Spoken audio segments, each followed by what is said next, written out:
आएगा तो हमारा तीसरा कार्यकाल बहुत बड़े फैसलों का होगा। लोकसभा चुनावों के ऐलान के बीच ओपिनियन पोल्स में मोदी को जीतता देख अमेरिका पागल हो गया है। अमेरिका की आंखों में मोदी की जीत का डर साफ दिखने लगा है। अमेरिका अभी तक तो छुप छुप कर मोदी को सत्ता से हटाने की कोशिश में लगा हुआ था, लेकिन चुनावों के ऐलान के बाद अमेरिका ने पहली बार भारत के खिलाफ खुलकर बयानबाजी शुरू कर दी है। अमेरिका को जितना डर रूस और चीन से नहीं लग रहा, उससे कहीं ज्यादा डर भारत से लगने लगा है। यूरोप, एशिया और अफ्रीका के कई देश भारत को ग्लोबल लीडर बोल रहे हैं। खाड़ी देश भी भारत की तरफ आ चुके हैं। भारत को ग्लोबल साउथ का लीडर बोला जा रहा है। इसी डर से बौखलाए अमेरिका ने पिछले 24 घंटों में 2 बार CAA कानून पर हमला कर दिया है। भारत में अमेरिकी राजदूत एरिक ग्रिसेटी ने कहा है कि हमारे रिश्ते भारत से चाहे कितने भी करीब हों, लेकिन हम अपने सिद्धांतों को नहीं छोड़ सकते। यानी भारत के नागरिकता कानून को बेकार कहना अमेरिका का सिद्धांत है। भारत के ज्यादातर लोग चीन को सबसे बड़ा दुश्मन मानते हैं, लेकिन अमेरिका भी कम खतरनाक नहीं है।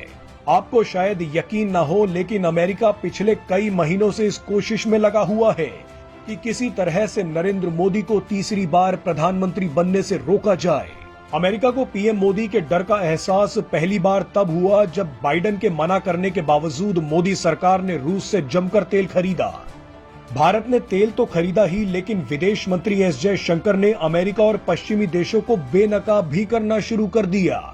ये अमेरिका को बिल्कुल पसंद नहीं आया। अमेरिका को ये भी पसंद नहीं आया कि पीएम मोदी लगातार दुनिया के सबसे ताकतवर देशों की लिस्ट में नंबर 1 पोजीशन पर हैं। ये पोजीशन कभी अमेरिका के राष्ट्रपतियों के पास हुआ करती थी।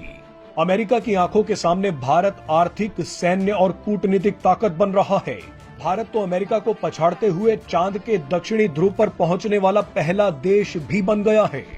इसीलिए अमेरिका को मोदी सरकार नापसंद है। पिछले कई महीनों से मोदी सरकार को कमजोर करने के लिए अमेरिका ने भारत के पड़ोसी देशों में तख्ता पलट और सत्ता परिवर्तन की कोशिशें की हैं। अमेरिका अफगानिस्तान और पाकिस्तान में तो सफल भी हो गया है, लेकिन बांग्लादेश में अमेरिका को नाकामी मिली। खुद बांग्लादेश की प्रधानमंत्री शेख हसीना बोल चुकी हैं कि उनकी सरकार गिराने के लिए अमेरिका ने पूरी ताकत लगा दी थी। अमेरिका जानता है कि भारत जितना अपने पड़ोसी देशों के साथ उलझा रहेगा, वो उतना ही कमजोर पड़ेगा। अमेरिका लगातार भारत के हर मुद्दे पर बयानबाजी कर रहा है। मणिपुर में आग भड़कानी हो या भारत में मुस्लिमों को असुरक्षित बताना हो, खालिस्तानियों का समर्थन करना हो या किसान आंदोलन को फंड करना हो, अमेरिका ने सब कुछ कर लिया है। लेकिन अमेरिका ये नहीं जानता कि पीएम मोदी उनसे 10 कदम आगे हैं। पीएम मोदी ऐलान कर चुके हैं कि तीसरी बार प्रधानमंत्री बनते ही वो बहुत बड़े फैसले लेने वाले हैं। पीएम मोदी का ये बयान सुनकर अमेरिका की सांसें अटक गई हैं। पीएम मोदी ने तो यहाँ तक कह दिया है कि अब तो दुनिया भी बोल रही है कि अब की बार मोदी सरकार। तो चुनाव बाकी है, लेकिन मेरे पास जुलाई, अगस्त, सितंबर के डेट पड़े हुए निमंत्रण दे करके। इसका अर्थ क्या है? इसका अर्थ है कि दुनिया के विभिन्न देश भी बीजेपी की सरकार की वापसी को लेकर पूरी तरह आश्वस्त है।